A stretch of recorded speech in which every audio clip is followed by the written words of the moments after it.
Ontem eu assisti a um vídeo sobre um pastor falando sobre a questão de quem seria salvo, quem não seria salvo. E eu fiquei pensando sobre isso. E isso me trouxe uma grande questão. E a outra questão que tenho foi pensada semana passada, mas eu apurei depois. Então, a primeira o que me parece que existe hoje é um monte de vigia, né? Um monte de fiscal da salvação. Então, as pessoas vivem dizendo, fulano fulano vai para o inferno, ciclano foi para o inferno, ciclano não foi para o inferno.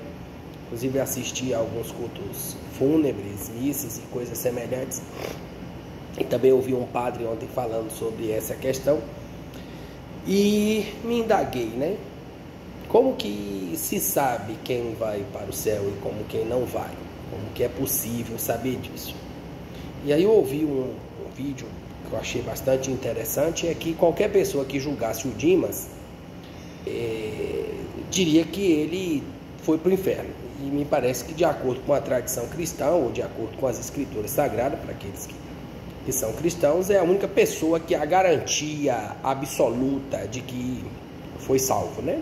Ele recebeu o carimbo direto de Sua Excelência, o Senhor Jesus, dizendo para ele: hoje mesmo tu estarás comigo no paraíso. E diante dessas circunstâncias, como é possível ser vigia da salvação? E aí me lembrei que lá no finalzinho do livro de João, o Pedro pergunta para Cristo, fala: Senhor, e o que vai ser desse? E Cristo diz para ele: se eu quiser que ele fique até que eu venha, o que você tem a ver com isso? Tu deves me seguir. E aí correu um boato entre os discípulos que João não morreria. E aí me parece que esses boatos e essas fofocas cristãs, elas continuam aí permeando a vida cristã, e as pessoas vivem muito preocupadas com a vida da salvação dos outros, sem se preocupar com a sua, né? Então, se a salvação é individual, então cada um deveria cuidar da sua.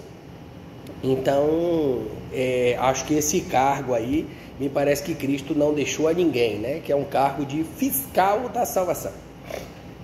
Uma outra coisa que eu também achei bastante interessante, e essa é uma reflexão minha, uma reflexão antiga ainda da minha adolescência, que é a seguinte: me parece que há uma preocupação muito grande, né, da gente solicitar justiça, porque a gente tem a perspectiva de que há no céu um juiz.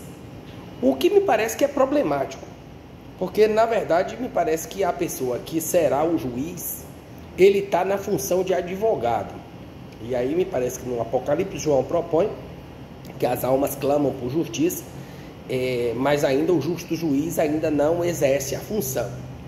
Então é possível haver execução de justiça nesse momento onde Cristo é apenas o advogado, ou ele está na função só de advogado?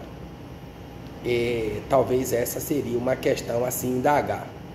E se ele não está ainda na função de juiz e está na mera, e a minha proposta existe uma vacância no cargo de juiz, então não existe juiz no céu atualmente. O que existe é um advogado, né, que está ali fazendo o seu processo de regência. E aí me parece que a gente criou o segundo cargo entre os cristãos. Então um é fiscal da salvação e o outro é de juiz. E aí nesse caso me parece que há uma usurpação, né, do cargo